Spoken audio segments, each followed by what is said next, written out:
આ ચોમાસાનો પહેલો વરસાદ છે અને પહેલો જ વરસાદ છે. જો ધોધમાર છે, ભૂકા કાઢી નાખ્યા છે. આમ જો વાડીમાં પાણી કરી દીધું છે અને આમાં મગફળી વવાઈ ગઈ છે. ને મેં વાડીએ જઈએ ને બપોરનું જમવાનું બનાવ્યું હતું તો વરસાદ ચાલુ થઈ ગયો છે ને આપણે જો આંબા નીચે જ જમવાનું હોય દર વખતે.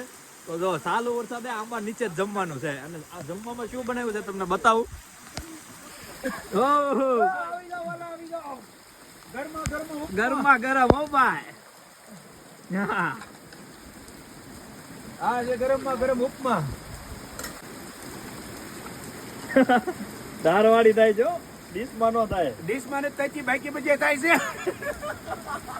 અને આ વરસાદ જોઈને તો આનંદ આવી ગયો ભાઈ. બહાર જો ફૂલ મોજ. બહાર વરસાદ જો આમ જો ભૂકા કાઢે હો વરસાદ. હા ને આયા જમવાનું છે જો. આપણે ગુજરાતી રસમ બનાવી છે સાઉથ ઇન્ડિયન ની. અને આઈટમ નું નામ છે ગુજરાતી રસમ. સાઉથ વાળા રસમ બનાવો, આપણે ગુજરાતી રસમ બનાવી ગઈ. અહીંયા વરસાદની રસમ ખાવું મજા છે ફૂલે ફૂલ.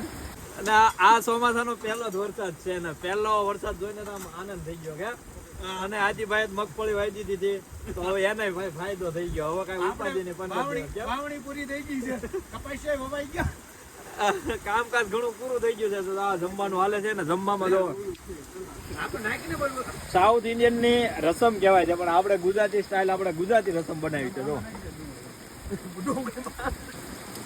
ડુંગળીમાં લીંબુ બદલે પાણી ભળી ગયું. હા મહેશભાઈ, રસમમાં કેમ લાગ્યું? એક નંબર ભાઈ.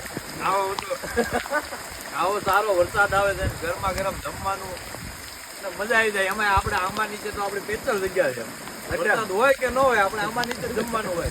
પણ આજે વરસાદ ચાલુ થઈ ગયો ને તો એ આંબા નીચે જ જમવા બેઠા. ભલે પલળી જાય આમ જો કારણ કે હવે વરસાદ તો નાવાનું છે. આમ જો બધે વરસાદ ખાલી વાસણ ચડે એમ જ વરસાદ થઈ બાકી બધે ટીપા પડે જ છે. હા અને જમવાનું તો અમે ખુદ પલળી છે પણ થાળીમાં એકમાં ટીપા નથી પડતા, બાકી ખુદની માથે જ આવે છે. હા મોજે મોજ છે ને વરસાદી ભૂકા કાઢે છે. હજી